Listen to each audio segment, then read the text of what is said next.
నిన్న అదేవిధంగా ఒక గంట ముందు కేంద్ర హోంశాఖ సహాయ మంత్రి, మన దరిద్రం ఏంటంటే ఇట్లాంటి వాళ్ళు కేంద్ర హోంశాఖ మంత్రులుగా ఉండడము, కేంద్ర మంత్రివర్గాలలో ఉండడం, అట్లా చెప్పాల్సిన దౌర్భాగ్యం మనకు ఏర్పడింది. పదవులు ఉన్నాయి కాబట్టి చెప్పాలి, తప్పదు. ఆయన ప్రెస్లో ఈ ఫోన్ ట్యాపింగ్ అంశానికి సంబంధించి రేవంత్ రెడ్డి పెట్టిన ఒక చెత్త కేసుకు సంబంధించి ఆయన ఏదో పోయి అక్కడ ఓ సాక్ష్యం ఇవ్వడానికి పోయి బయటికి వచ్చిన తర్వాత మాట్లాడిన మాటలు, గంటకు ముందు కరీంనగర్లో మాట్లాడిన మాటలు చూస్తే ఒక విషయం నిర్ధారణ ఏంటంటే బండి సంజయ్ని పిచ్చాసుపత్రిలో జాయిన్ చేయాల్సిన సమయం మాత్రం ఖచ్చితంగా వచ్చిందని ప్రజలు భావిస్తూ ఉన్నారు. సమయం సందర్భం లేకుండా నోటికొచ్చినట్లు పిచ్చివాగుడు వాగడం అనేది ఈ బండి సంజయ్కి అలవాటైపోయింది. ఎంతొస్తే అంత పేపర్లల్లో హెడ్లైన్ కోసము, ఏదో సంచలనంగా మాట్లాడమని చెప్పుకోవడం కోసము, సోషల్ మీడియాలో లైకుల కోసం మాట్లాడే దౌర్భాగ్య స్థాయికి, నీచమైన స్థాయికి ఇటువంటి నాయకులు దిగజారడం అనేది చాలా బాధాకరం. సమాజాన్ని భ్రష్టు పట్టించే విధంగా ఇలా మాట్లాడే పద్ధతిలో ఈ నాయకులు వ్యవహరించడం అనేది చాలా అధ్వానమైన విషయం. నేను తీవ్రంగా ఖండిస్తూ ఉన్నాను. కనకపు సింహాసనమున శునకము అనే సామెత ఇటువంటి నాయకులకు సరిగ్గా అతికినట్టు జరిగిపోతుందనే విషయం నేను మీ ద్వారా చెప్పదలుచుకున్నాను. అసలు ఏం మాట్లాడుతున్నారో అర్థమవుతుందా? మెదడు మోకాల్లో ఉన్నట్టు మాడుతూ ఉన్నారు. నీవు పోయిన సబ్జెక్ట్ ఏంది? వాళ్ళేదో సాక్ష్యం ఇవ్వమని పిలిస్తే నీవేం చెప్పావో బయట జనాలకు చెప్పు, కానీ సందర్భం దొరికితే చాలు ఏం మాట్లాడుతున్నా తెలియకుండా కేసీఆర్ గారిని, కేటీఆర్ గారిని, బీఆర్ఎస్ పార్టీని ఇష్టారీతిన నోటికొచ్చినట్లు ఓ పద్ధతి లేకుండా దిగజారుడు భాషతోటి మాట్లాడడం అనేది సరైన పద్ధతి కాదు అనే విషయాన్ని నేను బండి సంజయ్కి తెలియజేసుకున్నాను. ఏం లాంగ్వేజ్ నాకు అర్థం కాదు. నీచులు అంటావు, దుర్మార్గులు అంటావు, వావి వరుసలు లేవంటావు. ఇంగిత జ్ఞానం ఉందా అని అడుగుతా ఉన్నాను. వావి వరుసలు అనే మాట ఎప్పుడు మాట్లాడాలి, దేనికి మాట్లాడాలి, ఎట్లా మాట్లాడాలనే విషయం కనీస జ్ఞానం ఉందా? నీకు మంత్రి పదవి ఇచ్చిన వాళ్ళు ఆలోచించుకోవాలి. ఇటువంటి భాష మాట్లాడేటటువంటి వాళ్ళని చూసిన తర్వాత, ఈ స్థాయికి దిగజారిపోయినటువంటి మాటలు మాట్లాడే వాళ్ళని చూసిన తర్వాత ప్రజలు కేంద్ర మంత్రివర్గం మీద కూడా గౌరవం పోగొట్టుకుంటున్నారు. ఇటువంటి వాళ్ళ కేంద్ర మంత్రివర్గాల్లో ఉండేవాళ్ళు, కేంద్ర హోంశాఖ సహాయ మంత్రి హోదాకు సరిపోయే మాటలా ఇవి? ఇంత చిల్లరగా మాట్లాడడానికా నీకు మంత్రి పదవి ఇచ్చింది అనే విషయాన్ని వాళ్ళ బండి సంజయ్ ప్రశ్నించుకోవాలి. నాకు అర్థం కాలేదు.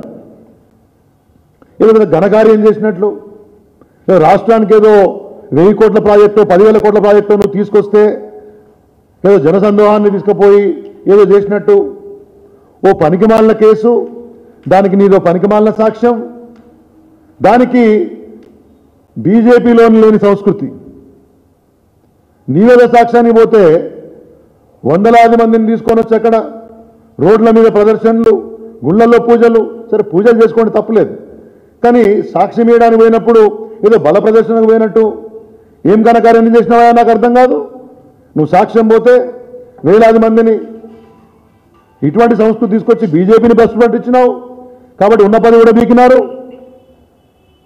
ఇవాళ ఏదో ఒక మంత్రి పదవి వస్తే దాన్ని రాష్ట్రం కోసం వినియోగించేది పోయి కరీంనగర్ పార్లమెంటు వాళ్ళు ఏదో నరేంద్ర మోడీ ముఖం చూసి రామమందిరం ఆ ఉద్యోగంలో ఓట్లేస్తే మళ్ళీ మంత్రి పదవి తెచ్చుకొని ఏదో రాష్ట్రానికి 4 మంచి పనులు చేసేది పోయి పొద్దున్న లేస్తే నీ మాటల్లో ద్వేషం, నీ మాటల్లో ఒకలాంటి శత్రుభావన కేసీఆర్ గారి మీద కానీ కేటీఆర్ గారి మీద కానీ, కేసీఆర్ గారిని పట్టుకొని నోటికొచ్చినట్టు మాట్లాడడం అనేది ఏం సంస్కృతి ఇవాళ బీజేపీకి చెప్పాలి. ఏ స్థాయిలో వారి గౌరవ ఒక రాష్ట్ర మాజీ ముఖ్యమంత్రి, తెలంగాణ ఉద్యమ నాయకులు, ఈ రాష్ట్రాన్ని అభివృద్ధి పుంతలు తొక్కించిన నాయకుడు, నీ స్థాయి ఏంది, వారి స్థాయి ఏంది? నక్కకు నాగలోకానికి అంత తేడా ఉంటుంది. ఏదో అదేదో సామెతలాగా అందరి ధర్మాన ఏదో పదవి వచ్చినంత మాత్రాన రోజు కేసీఆర్ గారిను కేటీఆర్ను తిడితే గొప్పోడి వైపు బండి సంజయ్, ఇటువంటి చిల్లర మాటలు మానుకుంటే మంచిది. ఏ విషయాన్నైనా కానీ ప్రజా జీవితంలో ఉన్నవాళ్ళు, బాధ్యతగా పదవులు ఉన్నవాళ్ళు జాగ్రత్తగా మాట్లాడాలని ఇంగిత జ్ఞానం లేకపోతే ప్రజలు బుద్ధి చెప్తారనే విషయాన్ని గమనించాలి. ఇవాళ నేను అడుగుతా ఉన్నాను, అసలు కేంద్ర హోంశాఖ సహాయ మంత్రిగా నీ బాధ్యతలు ఏంటో నీకు తెలుసా? ఎన్నడైనా పార్లమెంట్లో 4 మాటలు మాట్లాడినావా తెలంగాణ రాష్ట్రం గురించి, నీ శాఖ గురించి? 4 మాటలు నీకు వచ్చిన భాషలనే, ఆ తత్తర భాషలో తుత్తర భాషలో మాడతావు కదా, ఆ భాషల్లో అయినా కానీ ఎప్పుడన్నా ఏదైనా అంశం గురించి మాడగలుగుతావా? నువ్వు కేటీఆర్ గారి గురించి మాట్లాడతావు. నీ స్థాయి ఏంది, నీ వ్యవహార పదవి.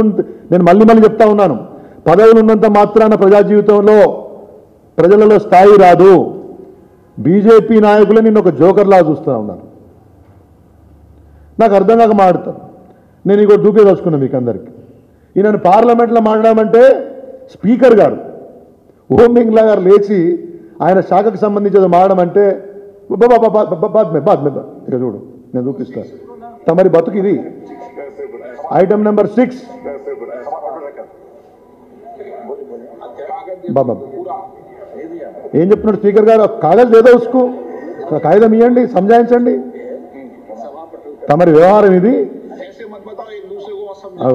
ఒకరికొకరు చెప్పుకోకూడరా, సంజాయించుండ్రి. నేను చదువుకొని 4 మాటలు దేశానికి, దేశంలో కేంద్ర మంత్రివర్గంలో అవకాశం రావడం అంటే గొప్ప అవకాశం అండి. కొన్ని లక్షల మంది బీజేపీ కార్యకర్తల శ్రమాస్వేదంతో మీకు ఆ పదవులు వస్తే, పార్టీని భ్రష్టు పట్టిస్తే ఉన్న పదవి కూడా మీకు ఇచ్చినారు. పార్లమెంట్లో మాడే అవకాశం ఎంతమందికి వస్తుంది? మంత్రికి అవకాశం వస్తే తుత్తర భాష మాట్లాడుతుంది. నీ వచ్చి అంతర్జాతీయంగా తెలంగాణ రాష్ట్రానికి పేరు తెచ్చినటువంటి కొన్ని వందల కంపెనీలను, కొన్ని లక్షల కోట్ల పెట్టుబడులు తెలంగాణకు తీసుకొచ్చినటువంటి ఒక నాయకుడి మీద, కేటీఆర్ గారి మీద నువ్వేదో నీచుడని అసలు చెప్పడానికి కూడా నాకు మంచిగా అనిపిస్తలేదు. ఏదో డార్క్ సీక్రెట్లు నేను బయట పెడతా, మరేదో చెప్తా, నీ బొంద పెడతావు, పెట్టు. ఏం పెడతావు? ఏం డార్క్ సీక్రెట్స్ ఉన్నాయి? మాడుకుందామా మరి ఎవరు డార్క్ సీక్రెట్ ఏందో? కరీంనగర్లో పోయి నీ కార్యకర్తలను అడుగుదామా నీ చరిత్ర ఏందో?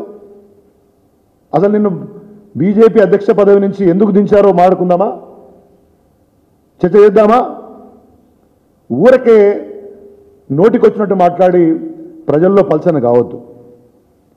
వాళ్ళు ఏదో ప్రభుత్వం కేసు పెట్టినారు, నీవేదో ఆరోపణలు చేస్తున్నావు, పద్ధతిగా చేయి. మేము వద్దనమా? ఇన్వెస్టిగేషన్ నడుస్తుంది కదా, సాక్షులను పిలుస్తున్నారు, నిన్ను పిలిచినారు కదా, జాగ్రత్తగా మాట్లాడి నీ పని చేసుకుని నువ్వు పోనీ. ఇంకేదైనా నిర్మాణమైనటువంటి విమర్శ ఉంటే చేయి, కానీ నీచులు దుర్మార్గులు ఎట్లా పడితే అట్లా మాట్లాడడము, దానికి కేటీఆర్ గారు నిన్న చెప్పారు, ఇది పద్ధతైన వ్యవహారం కాదు. నీ దగ్గర ఈ ఫోన్ ట్యాపింగ్ సంబంధించి ఇసుమంతైన ఆధారం ఉంటే బయట పెట్టు, లేకపోతే లీగల్ నోటీస్ పంపిస్తానంటే పంపి బెదిరిస్తున్నా.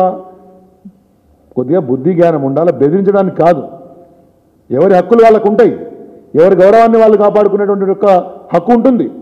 ప్రజా జీవితంలో ఒక మాజీ మంత్రికి, ఒక ఎమ్మెల్యేను పట్టుకొని ఒక కేంద్ర మంత్రిగా ఇష్టారీతన మాట్లాడితే సహించాలనా?